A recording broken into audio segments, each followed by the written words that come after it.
জিতু দিতিপ্রিয়ার মধ্যে যেন বিবাদ কিছুতেই মিটছে না।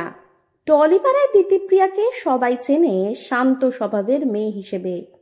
তিনি নিজের কাজেই মনোযোগী, ব্যক্তিগত জীবনের বাইরে কোনো বিষয় মাথা ঘামান না। পড়াশোনা, পরিবার এই সবই তার প্রাধান্যের জায়গা। এই কঠিন পরিস্থিতিতে দিতিপ্রিয়ার পাশে দৃঢ়ভাবে দাঁড়িয়েছে তার পরিবার। সোশ্যাল মিডিয়ায় লাগাতার ট্রোলিংয়ে তিনি বিচলিত। এই সংকটে সঙ্গ দিচ্ছেন তার প্রেমিকও।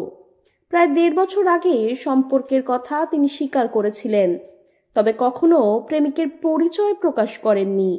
শুধু জানিয়েছিলেন তার প্রেমিক বিনোদন জগতের মানুষ নন, বরং কাজের সূত্রে বর্তমানে চেন্নাইয়ে থাকেন। তবে গোপন কথা বেশি দিন চাপা থাকে না। জানা গিয়েছে চেন্নাইয়ান এফসির বাঙালি গোলকিপার শমিক মিত্রর সঙ্গেই সম্পর্কে রয়েছেন দিতিপ্রিয়া। শিলিগুড়ির এই ২৩ বছরের ফুটবলার ২০২০ সালে ইন্ডিয়ান অ্যারোস থেকে মেরিনা ম্যাচেন্সে যোগ দেন। পরে চেন্নাইয়ান এফসির মূল দলে অন্তর্ভুক্ত হন। বর্তমানে ২০২৭ সাল পর্যন্ত দক্ষিণের এই ক্লাবের সঙ্গেই চুক্তিবদ্ধ তিনি। কমন ফ্রেন্ডের মাধ্যমে শমিক ও দিতিপ্রিয়ার পরিচয়। কেন শমিককেই জীবনের সঙ্গী হিসেবে বেছে নিলেন দিতিপ্রিয়া?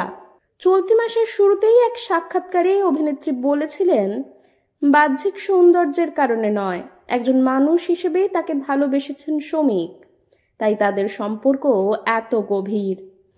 এর আগে দিতিপ্রিয়ার জীবনে যে মানুষটি এসেছিলেন তিনি ইন্ডাস্ট্রিরই সদস্য। প্রথম প্রেমে আঘাত পাওয়ার পর তিনি আর টলিপাড়ার কারোর সঙ্গে সম্পর্ক করতে চাননি।